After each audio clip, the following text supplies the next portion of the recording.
ታለይ ዴብን የታገተበት ቦታ እንግዲህ አባቷ ከምገለው ወይንስ እሱን ከምታይ ብሏታል። እንግዲህ ዴብን ያገተው የአደይ አባት ነው ማለት ነው።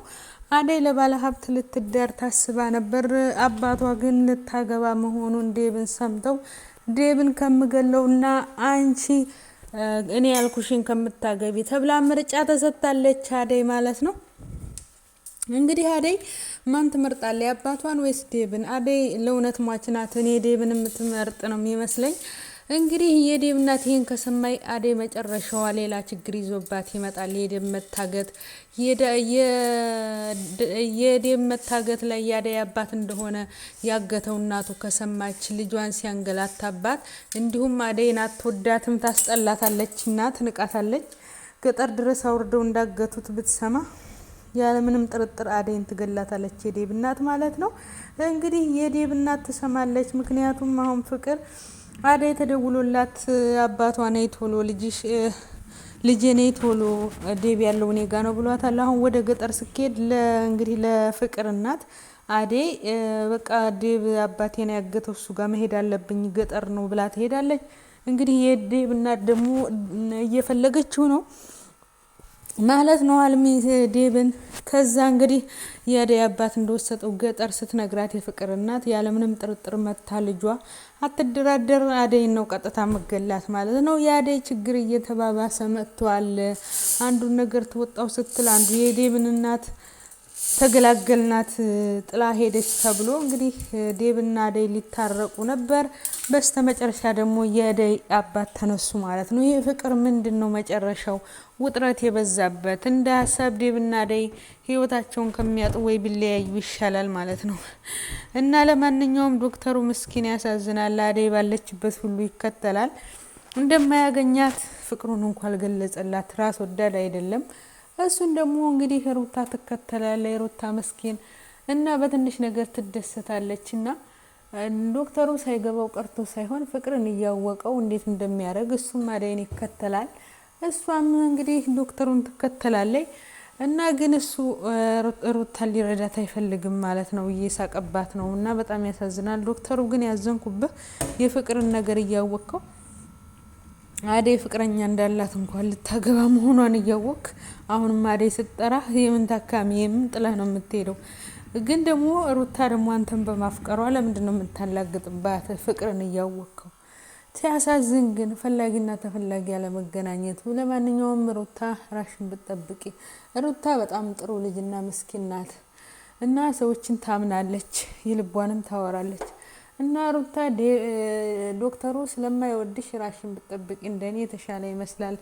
በኋላ ልቧ እንዳይሰበር ቤቷ ድረስ ይቅርታ ሊጠይቀው ይመጣ ብላ ደስ ብሏታል። እሱ ግን ዳይመንድ ስላስገደደው ነው እንጂ ለሩታ ምን ሆና ሄደች ተጨንቃ ከፍቷት ብሎ አስቦ አይደለም። ዳይመንድ ያው ስለምታፈቅረው ሩታ ስለሚያውቅ ስለከፋት ስላሳዘነችው ነው እንግዲህ ለዳይመንድ ብሎ ሊጠይቅሽ የመጣው እንጂ ወዶሽ አይደለም። ዛሬ ፍቅር ትክክል ናት። ሩታ በኋላ የባሰ ችግር ኖሮብሽ እንዳታለቅሽ፣ በፍጹም አንቺን አይወድሽም ያለችሽ ትክክል ናት። መቼም ፍቅር ደጋፊ ባልሆንም በሩታ ጉዳይ ፍቅር ትክክል ናት ማለት ነው። እና ስለዚህ ሩታ ታሳዝኛለሽ ማለት ነው፣ የማይወድሽ ላይ ጊዜሽ እንድታባክኝ። እና ፍቅር ግን በጣም ከባድ ነው። የሚወደን ሌላ የምንወደው ሌላ። እና ለማንኛውም እንግዲህ አሁን ዶክተሩ አደይን ተከትሎ ገጠር ይሄዳል። ምን ትላላችሁ? እውነት አሁንማ ተከትሎ ገጠር ትሄድ ባሰ ነው።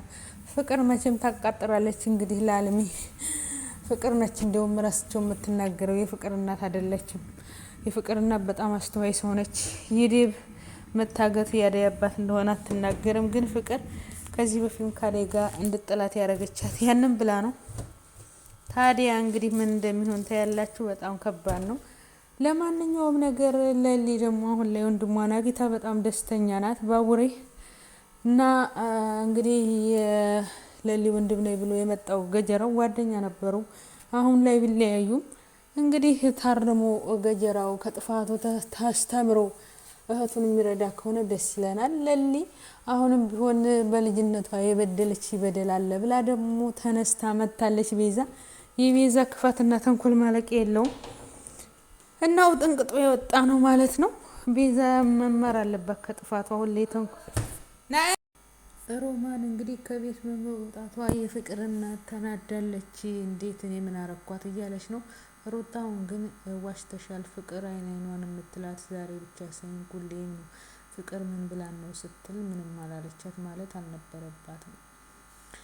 ትታሰቃያት ነው የኖረችው እና ስለዚህ ለማንኛውም እዛ ቤት መመጣ ሰራተኛ የፍቅር ጋትቻቻል ሊሆን ዛሬ ተሰድቦ የሚሰራው ማን ነው? እና ሮማን ደግሞ እስኪ ልፈት በል እና እሹ ሲመጣ ግን እንዴት እንደሚያብድ ታየኝ። ሮማን ሲያጣ ማለት ነው። ዳይመንድና ኩኩሻ እየተዋደዱ ግን የሚናቆሩት ነገር ቅምጥልና ኪንጎ ተጣልተዋል። ቅምጥል አይነቷ ሴት በጣም አስተማሪ ናት። ባረባ በረባው ትውግ ነው የምትለው። ከሴት ጋር ቆሜ ለምን ትቆማለህ? ለምን አያሃለሁ ማለት ሰው ተሰው መቆም ይችላል፣ ግን ሁኔታውን ማዳመጥ አለ። አንዳንድ ጊዜ ሳናዳምጥ የምንፈርደው ነገር በኋላ ጸጸት ላይ ይጥለናል ማለት ነው። ቅምጥል ትንሽ ጸባይሽ ቢረጋጋ ጥሩ ነው። ይህን ያህል ሰውን ጠብቀን አያናድነውም፣ ህሊናው ነው። በእርግጥ ስለ ባልሽ መጠየቅም ሆነ ማውራት ትችያለሽ፣ ግን በዚህ ልክ መቆጣጠር አንቺ አትችይውም። እየጠላሽ እየራቀሽ ነው የሚሄደው ማለት ነው። ስለዚህ እንደ ባቡሬ ብትሆኚ መልካም ነበረ። እና ኪንጎ ስቃይ ውስጥ ነው የገባው ማለት ነው። ሴት ልጅ ስታፈቅር እንዲህ ናት። እና ለማንኛውም ነገር ያው ግን በጣም ቻይና አስተዋይ ትዕግስተኛ ነው ኪንጎ። ይታረቃሉ። የባቡሬ እናት ግን በጣም ጥሩ ሴት ናት፣ ሚዛናዊ የሆነች። ቅምጥልን ብዙ ጊዜ ብትመክራትም ልሰማ አልቻለችም። ወንዶች አስሬ ሲከታተሏቸው አይፈልጉም። ነፃነታቸው ካልተሰጣቸው ደግሞ ይጠሉናል። ተረጋጊ ብትላትም እየሰማች አይደለም። የቅምጥልና የኪንጎ መጨረሻ ያሳስባል ማለት ነው። መሮት አንድ ቀን ጭቅጭቅ ጥሎ ሊሄድ ይችላል ማለት ነው። እና ለማንኛውም ስለተከታተላችሁ አመሰግናለሁ። ዴቭ እና አደይ ከዚህ በኋላ አብረው የሚሆኑ አይመስለኝም እኔ፣ ምክንያቱም ችግሩ እየተባባሰ ነው የመጣው። እና ሀሳባችሁን ጻፉ፣ ላይክ፣ ሰብስክራይብ አድርጉ። ባይ ባይ።